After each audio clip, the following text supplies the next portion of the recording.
निवृत्त महिला अधिकाऱ्यांच्या निर्गुण हत्येतील आरोपीस गडचिरोली पोलिसांनी केले जेरबंद।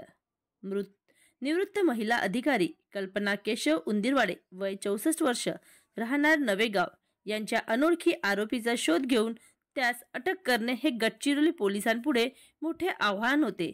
सदर गुन्हा अत्यंत गंभीर स्वरूपाचा असल्याने घटनेचे गांभीर्य लक्षात घेता वरिष्ठ अधिकाऱ्यांनी घटनास्थळी भेट दिल्यानंतर स्थानिक गुन्हे शाखा गडचिरोली येथील अधिकारी व अंमलदारांनी 3 तपास पथके तयार करण्यात आली होती।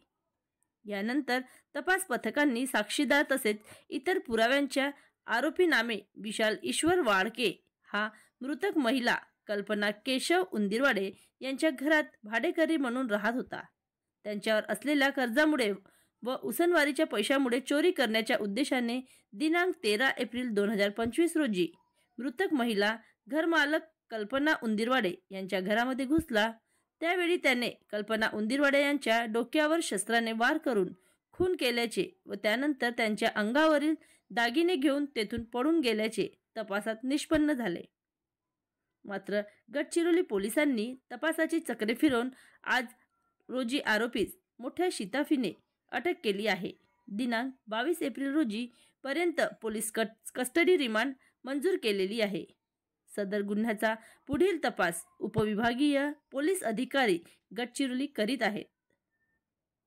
महाराष्ट्र लाईव्ह न्यूज उमेश गझलपेल्लीवार, तालुका प्रतिनिधी गडचिरोली। दिनांक 13/4/2025 रोजी दुपारी 2 वाजताच्या सुमारास सुयोगनगर हद्दीमध्ये एक सेवानिवृत्त महिला अधिकारी ज्यांचे नाव कल्पना केशव उंदीरवाडे होतं, वय 64 वर्ष, त्यांचे कोणतेही अज्ञात इसमाने अज्ञात कारणाने शस्त्राचे मारून त्यांना जीवेठार मारण्यात आला होता आणि सदर गुन्ह्याचे गंभीरता बघून वरिष्ठ अधिकाऱ्यांनी घटनास्थळाला भेट दिली आणि मागचे 4 दिवसामध्ये कंटिन्युअस वेगवेगळा पथक तयार करून तपास करून फक्त कोणतेही पुरावा नसताना आणि कोणतेही लीड्स नसताना तांत्रिक पुराव्याच्या आधारावर आणि गोपनीय माहितीच्या आधारावर आज त्याच सेवानिवृत्त महिला अधिकारी यांचे भाडेकरू विशाल वाडके यांना ताब्यात घेऊन त्यांना अटक करण्यात आलं आहे।